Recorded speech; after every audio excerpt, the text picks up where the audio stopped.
All right, we got a developing story I'm itching to get to. You can get your delivery now via drone.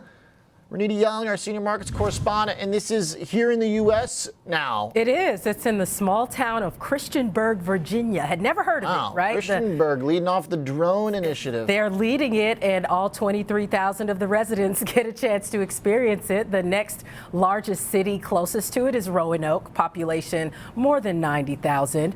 But right now, this is the first time drones are able to deliver to the doorstep of people, and this is via DoorDash, but this delivery happens within 30 minutes. And when so I know it's kind of funny. I'm looking at the like this is, how is this more efficient? I don't know. Than somebody driving it. There's but no way. I need to go on the app and act like I'm in the city and reserve it myself so that I can find out how much more it costs to get I it. feel like this town's going to get a tourism boom. People are going to go there to order Wendy's. Hey, maybe they will, or maybe they'll go to the Outback where it's been delivering already in Australia. Wow. Not necessarily Wendy's, but definitely drone delivery for food. And sidebar, there's been an ongoing debate about whether or not this is necessary. Not just that, but some people, analysts have said, yes, it's definitely necessary when it comes to humanitarian efforts to use drones to deliver them. But they debate whether or not this should be used for discretionary items.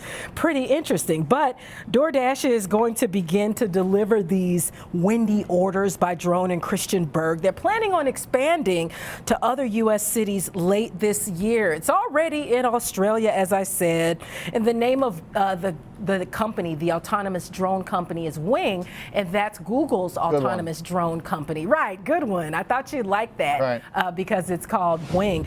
But it's pretty interesting, you know, just to see all the debates behind it. I don't know if it's more expensive or less expensive. That's something I'm going to follow up on, though. Yeah, like how fast do they go, right? Like, can it? Oh, you know what? I did see a pretty cool stat that in the testing phase, its fastest was at about 7 minutes and 12 seconds. That's pretty quick. It is. Pre-cooked food, Oliver. Yeah, I'm wondering, like, because if it's really fast, and I guess you go bam, bam, bam, because when I was reading about this, it's like when they say when it launches, it seems like they're ready to take, like, as many phone calls as they get. And then I was wondering, like, how many drones do they have? You know, I don't know. Right? Like, this is I know. It's really interesting, but I hear they can deliver you your coffee without spilling it because of the special modes that the drones can go on. So that might be a plus. Who knows? Christiansburg is going to be the new hot spot for food delivery tourism, a new industry. All right, thanks, Rena. Very cool. Of course. All right, drone delivery. They're dear to my heart. I'm going to stick my hand out my window of my apartment and get my Wendy's.